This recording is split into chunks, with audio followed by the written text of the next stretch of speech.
A young salesman once walked into a meeting where he was surrounded by people twice his age and experience. He had no wealth, no title, and no grand reputation. Yet, by the end of that meeting, every head in the room turned toward him for direction. What did he possess? Not arrogance, not luck, but strategy.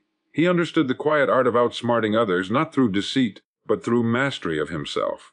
Ladies and gentlemen, imagine for a moment that the world is a great chessboard. Each of us is a player, some rushing their moves, others planning with quiet precision. The game is not about defeating others, it is about learning how to move wisely, deliberately, and with purpose. To outsmart anyone, you must first understand that the sharpest mind is the calmest one in the room.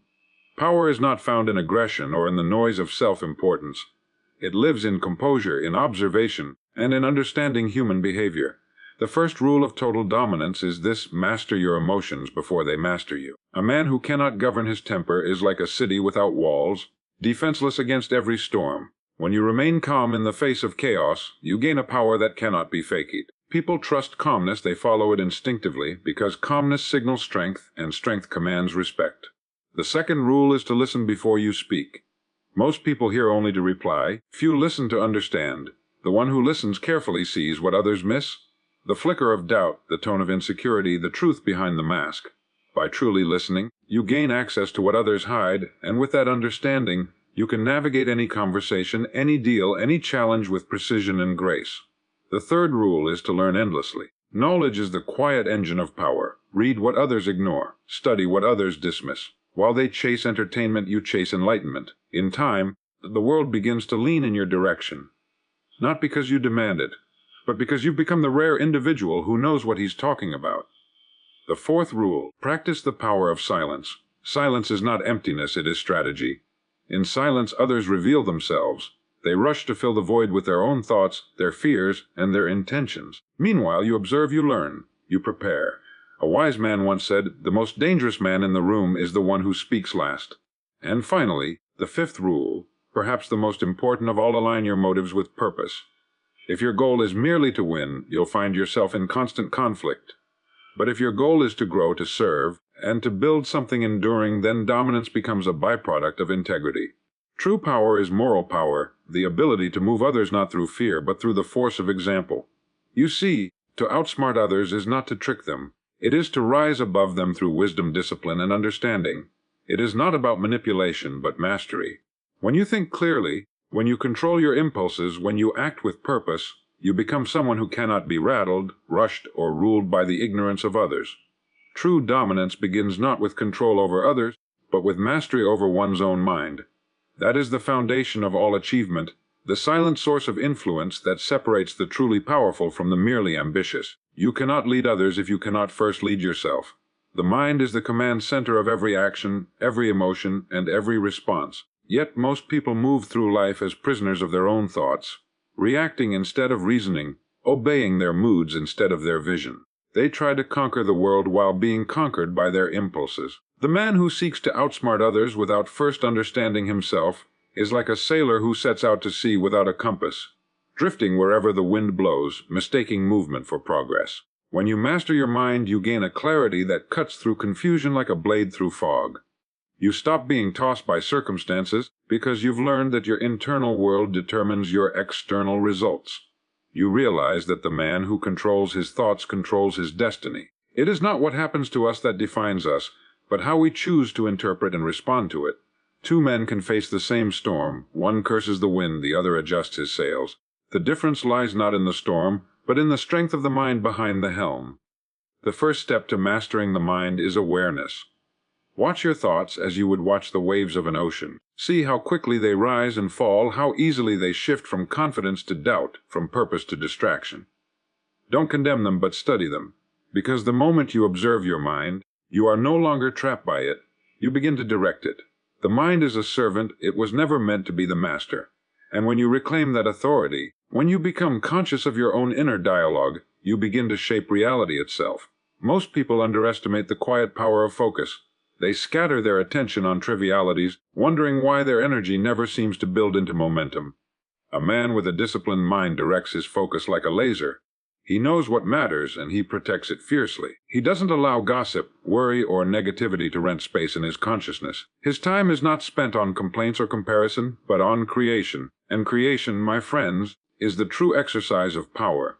Mastery of the mind also means mastery of emotion. You will never outthink the world if you cannot outfeel your fears. Emotions are not to be suppressed, but understood and guided.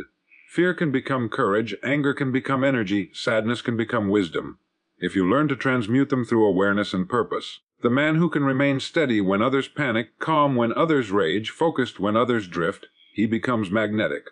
People follow him not because he demands it, but because his composure radiates security. In a world of confusion, such a man becomes the lighthouse by which others steer their course. Outsmarting anyone is a matter of observation, patience, and timing. The man who sees clearly, waits calmly, and acts deliberately will always find himself several steps ahead of those who rush blindly into action. Most people are too eager to prove themselves, too restless to wait, and too distracted to notice the details that reveal the truth. But life, like chess, rewards those who study the board before making a move. To observe is to see beneath the surface, beyond appearances, into the quiet patterns that shape behavior and outcome. It is to understand that every person, every situation, every opportunity carries its own rhythm, and the one who listens to that rhythm gains an advantage that force can never achieve. Observation begins with silence.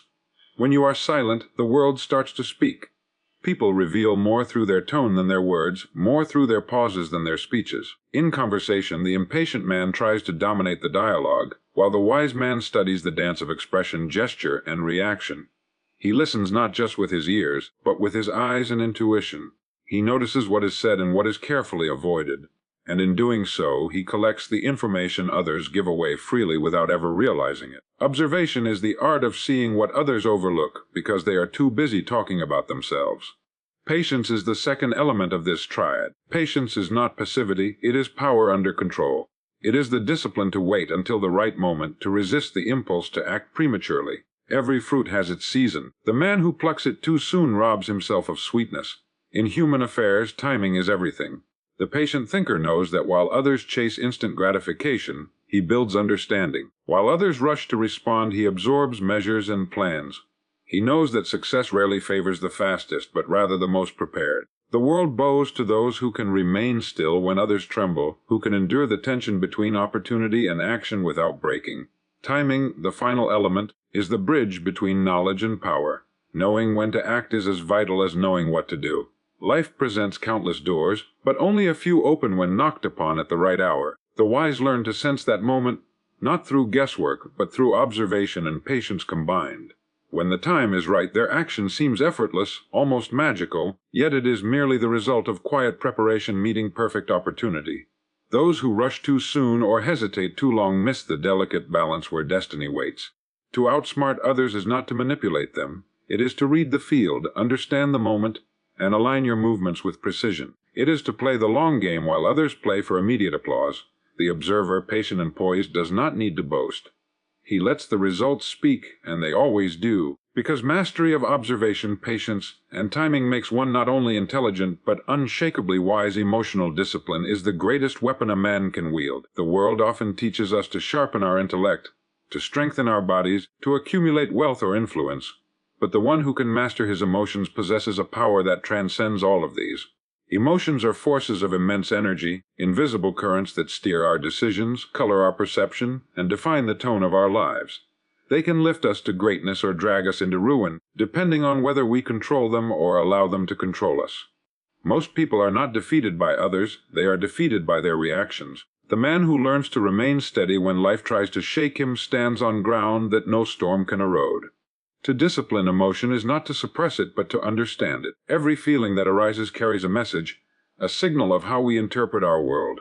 Anger, fear, jealousy, excitement, and hope each have their place, but none deserve command over the mind. When emotion rules, reason sleeps. And when reason sleeps, mistakes multiply. The wise man does not ignore emotion, he observes it, studies it, and then chooses his response. He does not lash out in anger, for he knows anger blinds judgment. He does not tremble in fear, for he understands that fear feeds on imagination. He does not surrender to despair, because he recognizes that emotion, like the tide, always changes. He knows that feelings are temporary, but the consequences of ungoverned feelings can be permanent. True emotional mastery is developed in moments of discomfort. It is easy to be calm when the road is smooth and the skies are clear. The real test comes when life challenges you, when you are criticized unfairly, when plans collapse, when success seems far away. That is when emotional discipline is forged. Each time you resist the urge to react impulsively, you strengthen the muscle of composure. Each time you choose patience over panic, understanding over anger, calm over chaos, you rise a little higher in command of yourself. The man who can keep his head when all others lose theirs has already won a silent battle no one else can see. Emotional discipline also gives birth to influence. People naturally follow those who remain composed under pressure. They trust the one whose emotions do not sway with the wind, who can be steady in decision, kind in disagreement, and rational in adversity. Such a person becomes a pillar in a world of volatility, a source of confidence when others are uncertain. His presence brings calm, his words carry weight, and his actions inspire stability. This is the essence of true leadership, not dominance through fear or authority, but mastery through emotional steadiness. When you command your emotions, you become the master of your fate. Life will continue to present its storms, but your peace will not depend on the weather. You will move with intention, act with clarity, and speak with strength that flows not from the noise of feeling, but from the quiet certainty of understanding. The calm thinker always wins against the loud persuader. In every room, in every debate, in every decision, there are those who believe that noise is power, that by raising their voice they raise their influence. But real strength does not need to announce itself. True confidence speaks softly, for it is certain of its position. The calm thinker does not compete for attention, he commands it by his composure. While others rush to prove themselves, he observes, reflects, and responds with precision. In the long run, it is always the one who keeps his head who guides those who lose theirs. The world often mistakes volume for conviction. Yet conviction, like truth, does not require shouting. When a man speaks from a mind that is quiet, his words carry depth. They are not scattered by emotion, but sharpened by thought. The loud persuader argues to win approval. The calm thinker reasons to understand. And understanding, my friends, is where real influence begins. The man who understands human nature, who listens before he speaks, who considers before he acts, holds an authority that no display of temper or pride can imitate. People may resist the loud man's demand, but they yield willingly to the quiet man's wisdom. Calmness is a rare form of power because it is born of self-control. It is the visible evidence of an inner order. When you can remain composed while others argue, when you can think while others react, you occupy a higher ground. The calm thinker sees angles the loud persuader cannot, for noise clouds perception. He studies not only what is said but why it is said, not only what is seen but what is hidden beneath the surface. He understands that truth reveals itself to the patient, not to the aggressive. In every negotiation, in every conflict, it is calmness that opens the door to insight. To remain calm is not weakness, it is mastery. It requires discipline to withhold a quick retort, courage to pause before acting, and wisdom to choose silence over confrontation. The calm thinker knows that emotion is a thief. It steals clarity, distorts reasoning, and turns opportunity into chaos. By choosing composure, he keeps his judgment intact, and when the moment for action arrives, his decision is swift, clear, and effective because it has been distilled through stillness. The calm thinker becomes magnetic to others because people crave stability. In a noisy world, calmness feels like truth. It attracts trust, diffuses tension, and restores order. Even those who disagree with him feel drawn to his steadiness. They sense that he is not fighting for victory, but for understanding. That is why, over time, the calm thinker always wins, not by overpowering others, but by outlasting them, by maintaining clarity when confusion reigns, and by proving that peace of mind is not the absence of struggle, but the strength to remain unshaken within it. Knowledge becomes power only when applied with precision. The libraries of the world are filled with books no one has read. The minds of men are crowded with ideas they never use, and the world itself is full of information that remains dormant because so few take the time to translate understanding into action. Knowing is not enough, it is doing, directed by understanding, that transforms potential into progress. The difference between the ordinary and the extraordinary lies not in what they know, but in what they do with what they know. Every man is surrounded by opportunities, but only the one who applies knowledge with clarity and purpose turns those opportunities into achievement. Knowledge by itself is like raw ore buried deep within the earth, valuable but useless until refined. To apply it with precision, one must first discern what matters and what does not. The wise man studies not merely to gather facts, but to separate the vital few from the trivial many. He learns to recognize principles that endure while the crowd chases novelty. He understands that wisdom is not an accumulation but a distillation. It is the ability to see patterns, to connect cause and effect, to foresee the outcomes of action before taking it. Most people move without direction, reacting instead of reasoning, collecting bits of information that never merge into a clear understanding. But the man who takes one principle, one truth, and lives it thoroughly will achieve more than the one who skims 1,000 ideas without mastering any.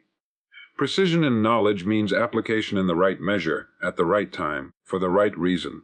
The surgeon's skill lies not in knowing anatomy alone, but in applying that knowledge with exactness. The artist's genius is not in imagination alone, but in translating vision into form. So it is in every area of life. The effective man does not act randomly, he acts deliberately. He doesn't swing wildly hoping for results. He measures, calculates, and executes with focus. When knowledge is guided by understanding and understanding directed by intention, success becomes inevitable. But precision also demands humility. The wise man knows that knowledge evolves, that learning never ends. He is willing to unlearn, to adjust, to refine his understanding as experience teaches him more. He is not rigid in opinion but firm in principle. Knowledge without humility becomes arrogance, and arrogance blinds judgment. The man who seeks mastery must remain a student forever, constantly testing his assumptions against reality. He measures success not by how much he knows, but by how accurately he applies what he knows to improve himself, his work, and the world around him. Knowledge is power only when it moves from the mind into the bloodstream of daily life. It must shape habits, guide speech, direct action, and refine character. When thought becomes behavior and principle becomes practice, knowledge transforms into mastery, and mastery into quiet. Enduring power, listening deeper than others speak, is the secret to understanding human nature. Most people hear words, few hear meaning. They wait impatiently for their turn to reply, rehearsing responses while the other person is still talking. Yet the man who truly listens gains an advantage that cannot be bought, borrowed, or imitated. He learns not just what is said, but what is felt. He perceives tone, rhythm, hesitation, and silence, the subtle language beneath speech that reveals far more than words ever could. Listening is not a passive act, it is an art, a discipline, a quiet form of intelligence that opens doors to insight, influence, and connection. To listen deeply requires humility. It means setting aside the ego's need to dominate the conversation and giving full attention to another human being. The wise listener knows that everyone he meets knows something he does not. Every person carries a world of experiences, beliefs, and emotions within them. The patient listener draws this world out, while the careless talker tramples over it. The moment you stop trying to impress and start trying to understand, you move from conversation to discovery. People open themselves to those who listen without judgment because they feel seen, not as competitors in dialogue, but as valued souls being heard. The man who listens more than he speaks becomes a student of life. He gathers truth from many sources, each conversation, each story, each complaint, each confession. While others chase attention, he collects knowledge. He sees patterns in human behavior, motives behind words, lessons hidden in emotion. He learns what people want, what they fear, what they dream about but rarely confess. In business, this makes him persuasive. In friendship, it makes him trusted. In leadership, it makes him wise. Listening grants him the blueprint of human nature itself. To listen deeply also requires patience. It is not enough to remain silent while others talk. One must be fully present, attuned, and receptive. This means observing not only the message but the messenger, watching eyes, posture, and energy. Often the truth reveals itself between sentences, in the brief pause or the faint tremor of tone. The listener who pays attention to such details hears what others miss. And in that unseen layer of understanding lies his advantage. The world rewards those who know people, and you cannot know people without listening to them. Deep listening transforms relationships and sharpens intuition. It teaches empathy, the ability to feel what others feel without losing your center. It refines communication because the one who listens well speaks wisely. His words are not random but relevant, born of understanding rather than assumption. People trust him because his responses mirror insight, not impulse. He influences not through force but through comprehension. Listening deeply is not just a skill. It is a way of living that elevates every interaction, strengthens every bond, and reveals truths that remain invisible to those who only hear themselves. Confidence without humility leads to downfall. Humility with confidence leads to influence. There is a delicate balance between the two, and only a few ever master it. Confidence gives a man the courage to act, but humility gives him the wisdom to act rightly. One without the other is like a ship with a strong sail but no rudder. It may move swiftly, but it will drift aimlessly toward destruction. The man who believes too much in his own brilliance soon stops learning, and when he stops learning, he begins to decay. But the one who pairs confidence with humility never stops growing, for he walks the line between certainty and curiosity, strength and grace, ambition and gratitude. True confidence is quiet because it is grounded in understanding, not performance. It does not seek validation, nor does it fear disapproval. It stands firm in principle but remains open to truth.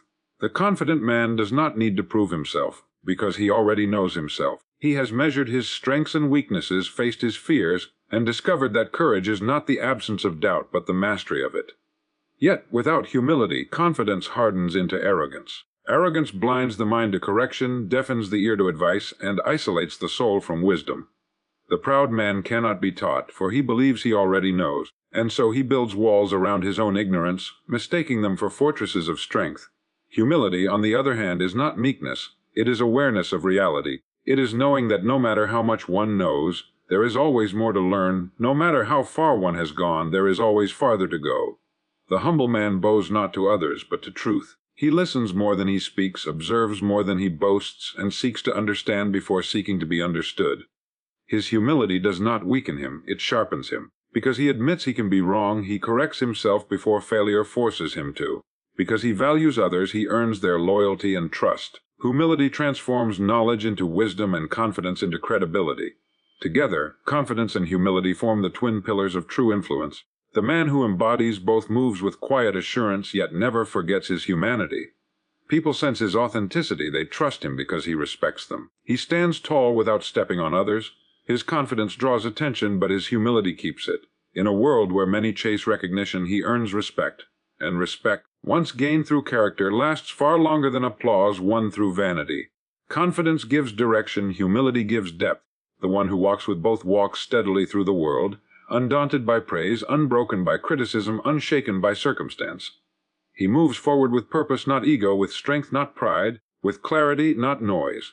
Such a man becomes not just successful, but significant, because he has learned that greatness is never about being above others, but being beyond oneself. Strategic silence often says more than 1,000 clever words.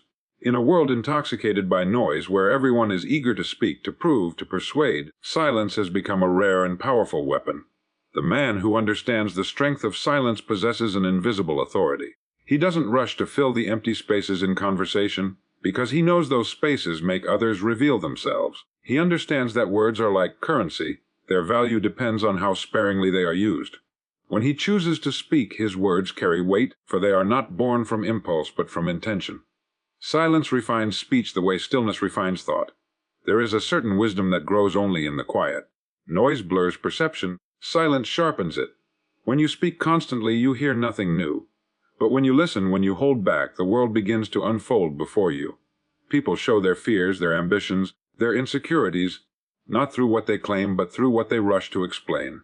Strategic silence is not emptiness, it is a mirror that reflects truth. The man who remains quiet in a heated moment observes the entire picture, while others, blinded by emotion, expose their weaknesses. Silence also commands respect. In conversation, the one who can remain composed while others grow loud becomes the unspoken authority. His calmness unsettles the impulsive because it cannot be read, cannot be manipulated, cannot be matched. The loud man tries to dominate, the silent man simply observes, and in doing so controls the pace. His restraint forces others to think, to question, to reveal. There is no need for him to declare his strength, it is felt in his presence. Silence, when used with understanding, becomes a language of power that transcends words. Strategic silence is also an act of discipline. It takes strength to resist the urge to explain, to defend, to argue. Most people equate silence with weakness, but the wise know it is control. Silence allows emotions to cool, thoughts to clarify, and wisdom to surface. It prevents the regret that follows hasty words. The man who practices silence knows that every sentence spoken in anger, every unnecessary explanation is energy wasted. By holding his peace, he saves his power for when it truly matters. There are times in life when silence speaks louder than any declaration. It shows confidence in truth, faith in understanding, and mastery of self. When you no longer feel the need to convince others, you have reached a level of freedom that few ever attain. Silence lets time and actions do the talking, and time, my friends, is the most convincing voice of all. The world listens to the one who listens first. It bends toward those who measure their words. The man who embraces silence does not fade into the background. He rises above the noise, seen not because he shouts, but because he never needs to. Every encounter is a classroom. Every person is a teacher in disguise. Life, in its quiet wisdom, hides lessons in plain sight, waiting for the attentive mind to uncover them. The man who sees every moment as an opportunity to learn transforms ordinary experiences into extraordinary education. Most people pass through life distracted, believing learning ends when formal schooling does. Yet the greatest education begins after the last bell rings. It is found in the conversations we hold, the challenges we face, the mistakes we make, and the examples set by those who cross our path. Each interaction, each triumph, and each disappointment carries within it a fragment of truth for the one who watches, listens, and reflects.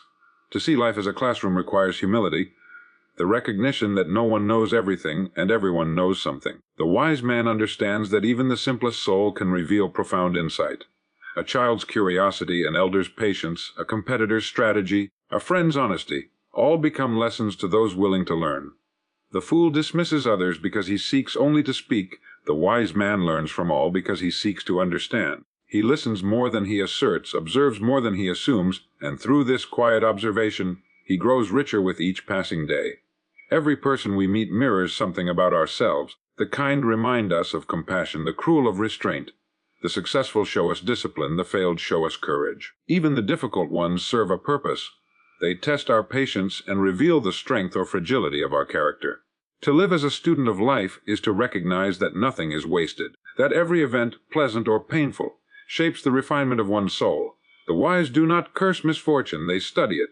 They do not resent criticism, they extract from it whatever truth it may hold. Each moment becomes a stepping stone toward mastery, and mastery is never achieved by comfort, but by awareness. Learning from others does not mean imitation, it means interpretation. The lessons you find in another's journey must be adapted, not adopted. You are not here to live as someone else has lived, but to see through their story what you can apply to your own. The businessman learns strategy from failure, the artist learns expression from solitude, the leader learns humility from service. All wisdom, in the end, comes from observation followed by reflection, followed by action. When you live with the understanding that every person you meet holds a piece of the puzzle, you stop judging and start listening. You begin to see beyond appearances and into purpose. You realize that the true scholar of life is never finished learning, never too proud to listen, and never too wise to be taught. The man who embraces this mindset walks through life not as a traveler passing through experiences, but as a seeker collecting treasures of understanding that no wealth can replace. The one who serves a higher purpose always commands quiet respect from those who serve themselves. Life is filled with people chasing temporary gains, seeking applause, recognition, and fleeting victories. Yet there is a profound difference between achievement born of self-interest and achievement born of purpose.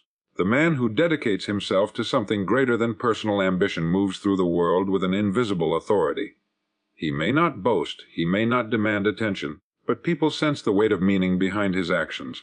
Purpose, unlike ego, does not fade, it leaves a lasting impression because it is anchored in principle, not circumstance. Serving a higher purpose begins with clarity of intention. The man who outshines others does not do so to dominate or impress. He does so because he knows why he is here and what he is here to accomplish. He aligns his daily actions with that understanding and in doing so, transforms ordinary effort into extraordinary influence. While others chase status, he pursues substance. While others react to the whims of the moment, he acts in harmony with his mission. Purpose gives direction to talent, discipline to desire, and endurance to effort. Without it, even the most intelligent and capable person drifts through life, subject to the currents of circumstance, admired superficially but forgotten quickly. Those who serve themselves often lack the patience to recognize greatness. They are noisy, impatient, and consumed by comparison. Yet they cannot help but notice the man who serves a higher cause, because his influence is subtle, pervasive, and undeniable. His work, his integrity, and his commitment speak louder than any words ever could. People are drawn to him not by charisma alone, but by the authenticity of his dedication. When you operate from purpose, you do not compete with others, you elevate them simply by being steadfast in your own path. Leadership and influence arise naturally when the foundation is built on service rather than self-interest. The man with purpose also develops resilience that the self-serving cannot comprehend. Obstacles are no longer burdens but lessons, failures no longer shame but feedback, and criticism no longer wounds but illuminates. Every challenge becomes a stepping stone because his focus is on the horizon, not on fleeting approval or applause. Purpose strengthens character because it transcends the trivialities of ego, money, or recognition. It transforms work into calling, struggle into growth, and action into legacy. Serving a higher purpose demands humility, courage, and perseverance. It requires the ability to remain patient when results are delayed, to act ethically when shortcuts are tempting, and to keep moving forward even when the world does not notice. Yet it is in this quiet, unwavering dedication that true respect is earned. People may not immediately understand, they may not acknowledge, but they feel it. Purpose resonates on a level deeper than ego.